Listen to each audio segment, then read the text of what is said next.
Chapter 12. And Samuel said to all Israel, Behold, I have obeyed your voice in all that you have said to me, and have made a king over you. And now, behold, the king walks before you, and I am old and gray. And behold, my sons are with you. I have walked before you from my youth until this day. Here I am. Testify against me before the Lord and before his anointed. Whose ox have I taken? Or whose donkey have I taken? Or whom have I defrauded? Whom have I oppressed? Or from whose hand have I taken a bribe to blind my eyes with it?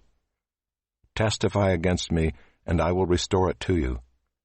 They said, You have not defrauded us, or oppressed us, or taken anything from any man's hand. And he said to them, The Lord is witness against you, and his anointed is witness this day, that you have not found anything in my hand. And they said, He is witness. And Samuel said to the people, The Lord is witness who appointed Moses and Aaron, and brought your fathers up out of the land of Egypt.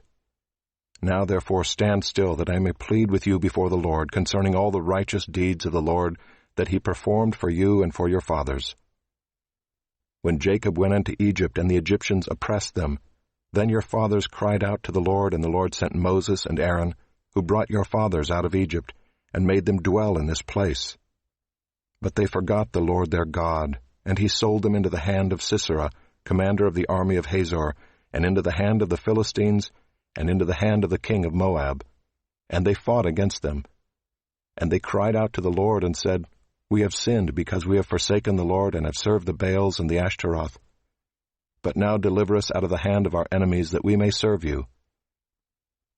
And the Lord sent Jerubbaal and Barak and Jephthah and Samuel, and delivered you out of the hand of your enemies on every side, and you lived in safety.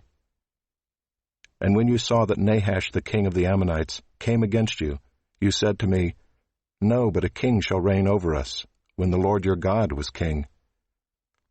And now behold the king whom you have chosen, for whom you have asked. Behold, the Lord has set a king over you. If you will fear the Lord and serve him, and obey his voice, and not rebel against the commandment of the Lord, and if both you and the king who reigns over you will follow the Lord your God, it will be well. But if you will not obey the voice of the Lord, but rebel against the commandment of the Lord, then the hand of the Lord will be against you and your king.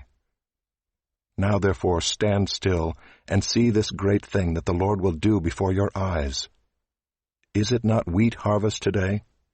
I will call upon the Lord that he may send thunder and rain. And you shall know and see that your wickedness is great, which you have done in the sight of the Lord, in asking for yourselves a king.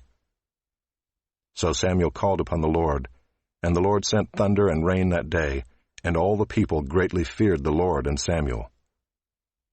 And all the people said to Samuel, Pray for your servants to the Lord your God, that we may not die, for we have added to all our sins this evil, to ask for ourselves a king. And Samuel said to the people, Do not be afraid. You have done all this evil, yet do not turn aside from following the Lord, but serve the Lord with all your heart. And do not turn aside after empty things that cannot profit or deliver, for they are empty. For the Lord will not forsake his people for his great name's sake, because it has pleased the Lord to make you a people for himself. Moreover, as for me, far be it from me that I should sin against the Lord by ceasing to pray for you, and I will instruct you in the good and the right way. Only fear the Lord and serve him faithfully with all your heart. For consider what great things he has done for you. But if you still do wickedly, you shall be swept away, both you and your king.